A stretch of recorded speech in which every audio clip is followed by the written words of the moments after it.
बयान सुनवाने जा रहे हैं, जिसको सुनने और समझने के बाद तमाम देश के ईपीएस 95 के पेंशनर्स का जो संशय है वह दूर होकर यकीन में परिवर्तित हो जाएगा कि पेंशन की राशि कैसे बढ़ने जा रही है। और इसको लेकर सांसद हेमा मालिनी ने जो है कि क्या बयान दिया है, तो वह सबसे पहले आप सुनने का काम कीजिए, समझने। 1/2/2026 को हुई बैठक में ईपीएस 95 पेंशन पर बड़ा ऐलान हुआ। सरकार ने पेंशन राशि 5,500 करने का निर्णय लिया है। यह पेंशन धारकों के लिए ऐतिहासिक तोहफा है, जिससे उनके जीवन में सम्मान और आर्थिक सुरक्षा आएगी। तो यह बयान आपने जो है कि ताजा बयान सांसद हेमा मालिनी जी का सुनने का काम किया, जिसमें स्पष्ट तौर पर सारी बातें बिंदुवार रखी गई है। उन्होंने बताया कि सरकार ने जो है कि 5,500 पेंशन वृद्धि का फॉर्मूला तय किया है। पहले यह मांग 7,500 के करीब थी, जिसको ले जाकर पेंशनरों और सरकार के बीच हुए समझौते के बाद फिक्स किया गया है। और इस फिक्स दर से पेंशन जो है कि तमाम सीनियर सिटीजनों के खाते में भेजने की पूरी तैयारी सरकार ने सुनिश्चित कर ली है। तो अब इस बात का संशय दूर हो जाना चाहिए कि पेंशन की राशि वृद्धि असंभव प्रतीत होता है। यह सारी नकारात्मकता बातें आप लोग अपने दिमागों से बाहर फेंकने का काम कीजिए। और आगे की खबर, जिसमें जो है कि सरकार का पूरा डाटा हम आपको देने जा रहे हैं, उसको प्राप्त करने का काम कीजिए। सरकार कह रही है कि देश के लाखों ईपीएस 95 पेंशनर्स के लिए पेंशन बढ़ोतरी का मुद्दा लंबे समय से चर्चा में बना हुआ है। और कर्मचारी भविष्य निधि संगठन ईपीएफओ के अंतर्गत आने वाली ईपीएस 95 पेंशन योजना से जुड़े बुजुर्गों पेंशनर भोगी लगातार यह मांग कर रहे हैं कि वर्तमान न्यूनतम पेंशन राशि में सम्मानजनक बढ़ोतरी की जाए, ताकि महंगाई के इस दौर में उनका जीवन यापन आसान हो सके। स्वयं सरकार का बयान है।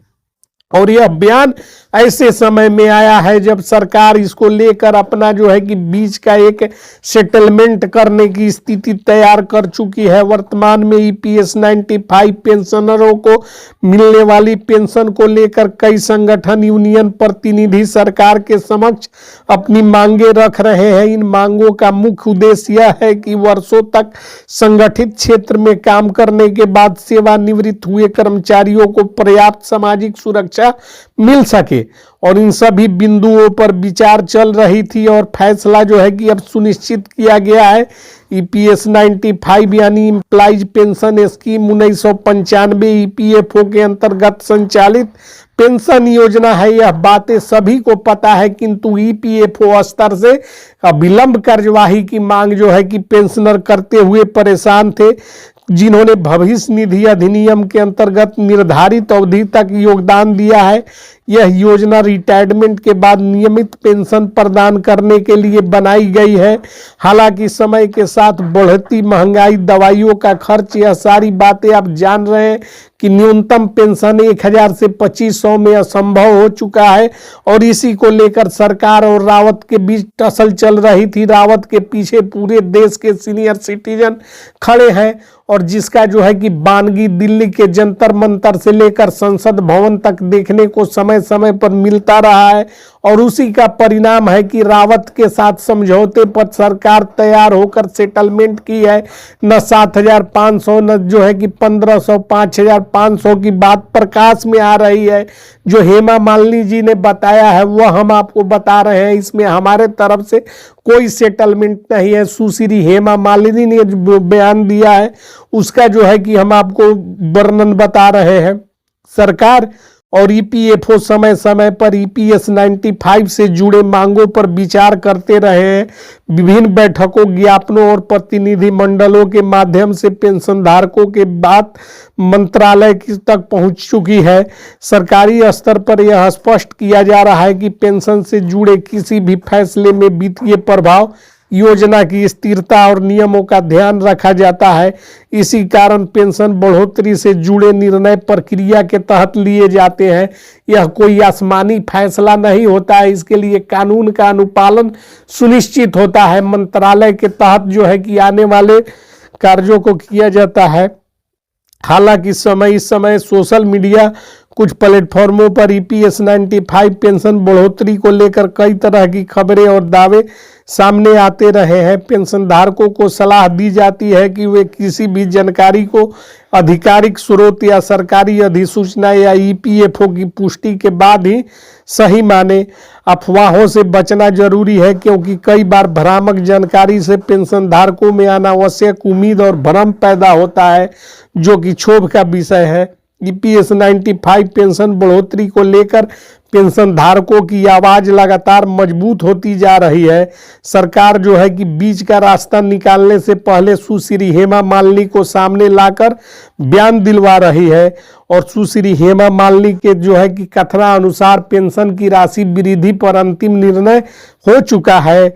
अब जो है कि उसे सिर्फ कागजी यानी कि कानूनी प्रक्रियाओं का पालन करते हुए मंत्रालय की मंजूरी और गजट नोटिफिकेशन जारी करना ही बाकी है। ईपीएस 95 पेंशन बढ़ोतरी एक संवेदनशील और महत्वपूर्ण विषय है, जो लाखों बुजुर्गों नागरिकों से जुड़ा हुआ है।